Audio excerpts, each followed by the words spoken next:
Ang nakakapagtaka dito at ang nakakatawa dito, urong-sulong na naman si dating Pangulong Duterte na pinasisinungalingan niya yung mga sinabi ni Vice President Sara Duterte.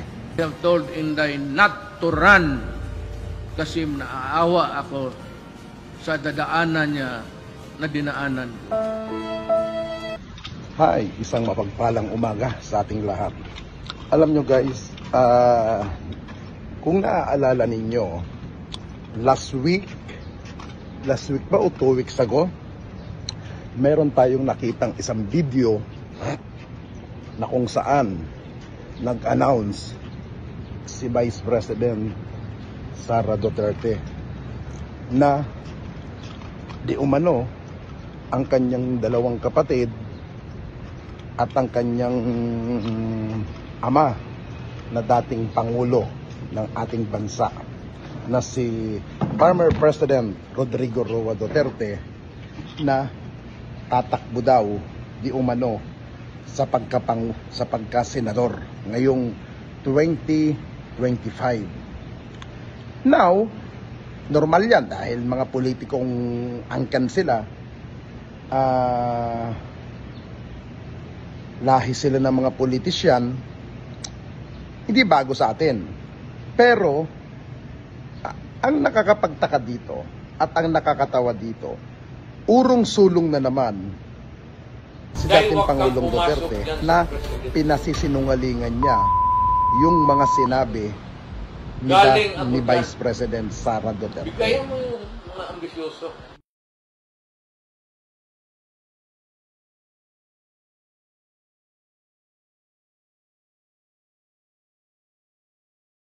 Na di umano, wala na daw siyang bala na pumasok sa kahit anong larangan ng politika. Sa dadaanan yun ang sinasabi ni dating Pangulong Duterte.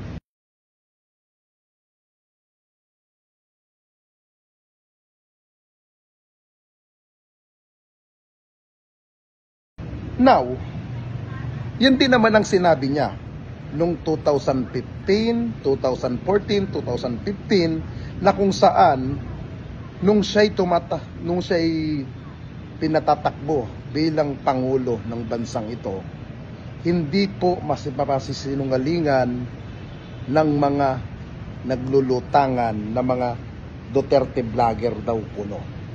Kasi 2014, opisyal na akong member ng Mayor Rodrigo Roa Duterte National Executive Committee or MRRD. Ang area ko noon, Cordillera Region, na kami ang nag-arrange. May mga kasama kami dyan na mga volunteer from Baguio to Metro Manila. Pag may mga activity ang MRRD, lumuluwas kami ng Metro Manila. Nasa sarili namin gastos ang pagluluwas ng Metro Manila. Nung panahon na yon, mangilan-ngilan lang ang mga vlogger na sumusuporta pa noon. Pero nung kainitan ng eleksyon, doon nagsulputan na ang mga vlogger dahil malakas nga eh. Now, dito natin nakikita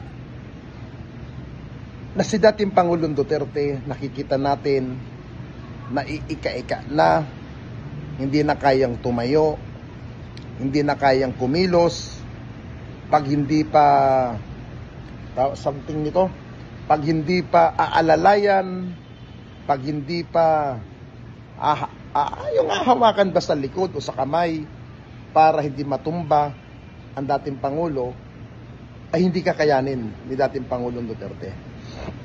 Lately na lang, yung nakita natin video na activity nila na kung saan kasama si Willie Revillame, hirap ng kumilos yung mama. Tapos, para bang ang datingan nito mga kaibigan, pinagpipilitan nilang tumakbo si dating Pangulong Duterte sa pagka-senador.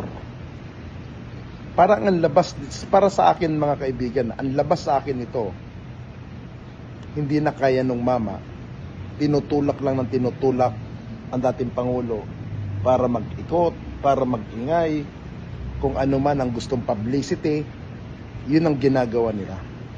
Ngayon, hindi nalalaman nung mama yung mga aktibidades ng anak niya na mga pinagkasabi, nagugulat na lang ang dating Pangulo na ginagamit sila ng kanilang mga taong nasa likodan niya para lang mapaingay. Kagaya na lang sinabi ni Vice President na tatakbo daw ang kanyang ama sa pagkasenador ngayong 2025. Tapos magugulat tayo, papasinungalingan ng ama. Ngayon, sino ang sinungaling sa mag-ama na to? Yung ama ba o yung anak na nagsasabi na tatakbong pagkasenador ang dating Pangulo? Di ba?